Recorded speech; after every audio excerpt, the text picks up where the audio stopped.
Plus tard, on a appris qu'il y avait apparemment une légende sur une femme morte près de ce pont, et qu'on pouvait parfois la voir tard la nuit.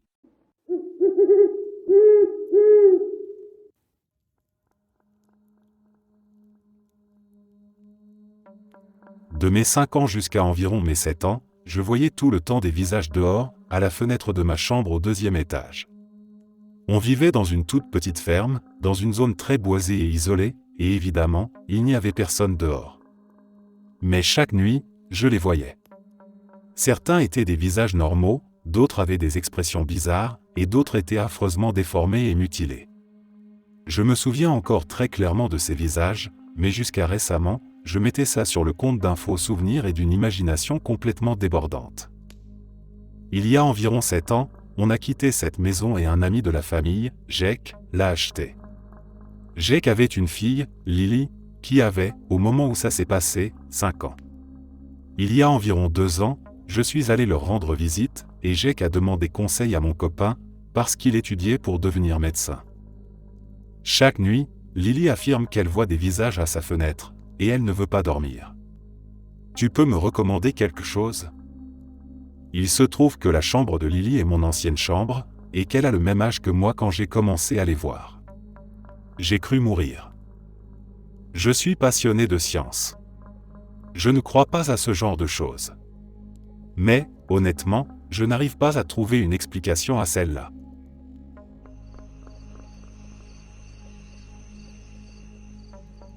C'est arrivé la semaine dernière et ça m'a vraiment mis mal à l'aise.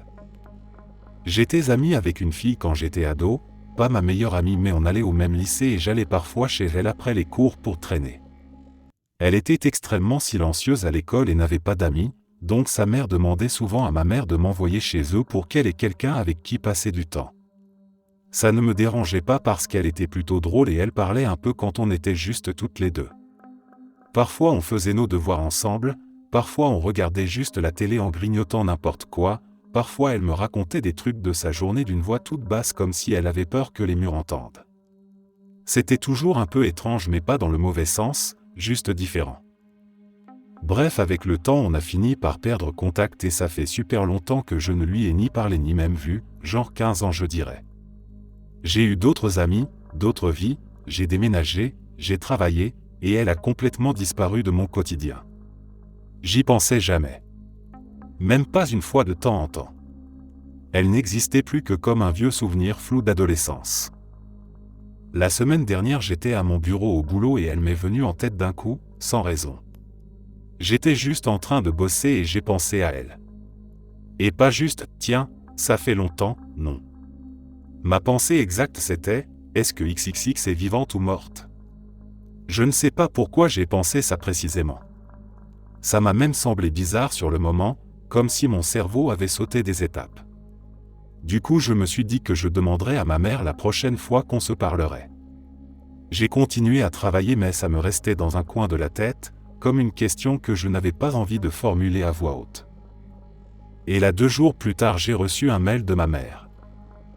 Une triste nouvelle. XXX est morte lundi. J'ai eu un choc. J'ai relu le mail plusieurs fois parce que j'avais l'impression de mal comprendre. Lundi. Donc le jour où elle m'est passée dans la tête, c'était le jour où elle est morte. Et ce n'était même pas un souvenir normal, ce n'était pas une image de nous au lycée ou un moment chez elle, c'était directement cette question froide, vivante ou morte. Comme si quelque chose avait insisté pour que je me le demande. Ça m'a vraiment glacé. J'ai essayé de rester rationnel, je me suis dit que c'était juste une coïncidence totalement tordue. Que mon cerveau ait juste ressorti un vieux visage au hasard, et que ça tombait au pire moment.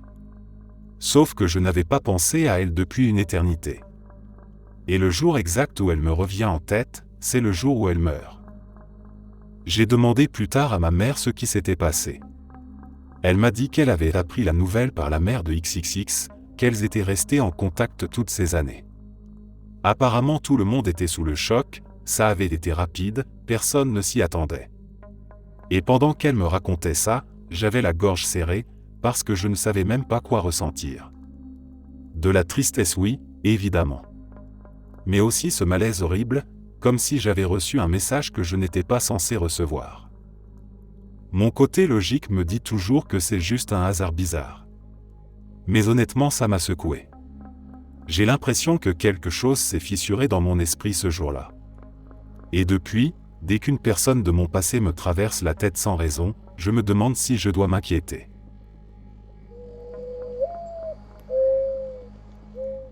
J'étais en road trip avec ma copine et une amie à elle à l'époque.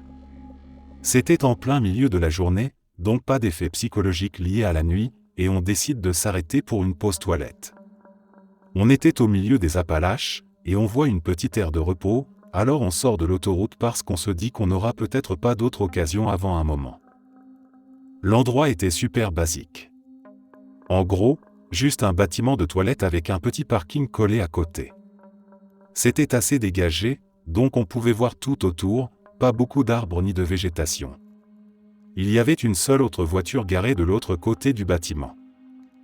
Je suis sur le point d'ouvrir la portière, et là je ressens un très fort sentiment que je ne dois pas rentrer dans ce bâtiment. Aucune idée du pourquoi. Le bâtiment n'avait rien de spécialement flippant, rien de bizarre, rien de glauque, juste un truc banal. Mais je le sens quand même, comme si mon corps avait décidé avant moi. Je reste un peu figé, la main sur la poignée, et j'essaie de me raisonner. Je me dis que c'est idiot. Que j'ai juste besoin d'aller pisser et qu'on va repartir. Sauf que ça ne passe pas. C'est comme une alarme intérieure qui continue de hurler. Je décide d'écouter mon instinct, je vais ouvrir la bouche pour dire qu'on devrait aller ailleurs, quand l'ami de ma copine lâche, « Les gars, j'ai un très mauvais pressentiment à propos de cet endroit. On peut aller ailleurs. » Rien n'avait été dit entre le moment où on s'est garé et le moment où elle a parlé. Aucun regard, aucune remarque, rien. Juste ça, sorti de nulle part. J'ai senti un frisson me traverser de haut en bas. J'ai regardé ma copine, puis son ami, et j'ai senti mon ventre se serrer comme si on venait d'éviter un truc sans même savoir quoi. Pendant une seconde, j'ai eu l'impression que même l'air autour de ce bâtiment était mauvais. Pas visible, pas explicable, juste lourd. On n'a même pas cherché à discuter. On a juste fait demi-tour. On est remonté dans la voiture et on s'est barré direct. Genre vraiment, on a décampé comme si on venait de se faire surprendre à faire quelque chose d'interdit. En reprenant la route, on a tous gardé le silence quelques minutes. On roulait, et c'était comme si personne ne voulait être celui qui allait mettre des mots dessus. Puis ma copine a fini par dire un truc du genre « Ok, c'était quoi ça ?» et son ami a juste répondu « Je ne sais pas. » Mais c'était mauvais. On a fini par trouver une station-service plus loin, avec du monde, des camions, des lumières, du bruit. Et là, bizarrement, tout allait bien. Comme si notre cerveau s'était remis en mode normal. Sauf que moi, je repensais encore à cette sensation, parce qu'elle était beaucoup trop forte pour être juste un petit moment de stress. À ce jour, je ne peux toujours pas expliquer ce qui s'est passé, à part le fait qu'on a tous les deux ressenti exactement la même chose au même moment. Un sentiment puissant, lourd, menaçant, qui venait d'un simple bloc de toilette perdu au milieu de nulle part. Et le pire, c'est que je ne saurais jamais ce qu'il y avait là-bas, ou ce qu'on a évité en partant. Mais j'ai la certitude qu'on a bien fait de se barrer.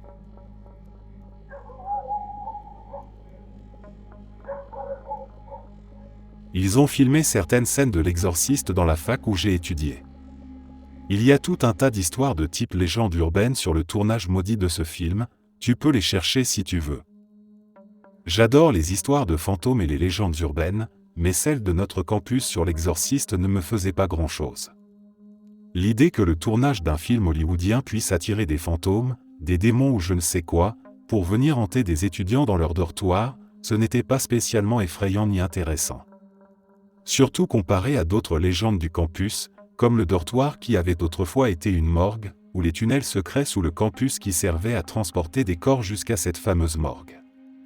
Celles-là, je les aimais bien, mais tout ce qui tournait autour de l'exorciste me paraissait juste ridicule. Quelques semaines après la fin des cours de ma 3e année, j'étais censé partir pour un de ces voyages de bénévolat à l'étranger que font les étudiants. Notre groupe devait partir du campus ensemble et se rendre à l'aéroport tôt un matin de juin. On s'est dit que ce serait sympa de passer la nuit précédente sur le campus tous ensemble.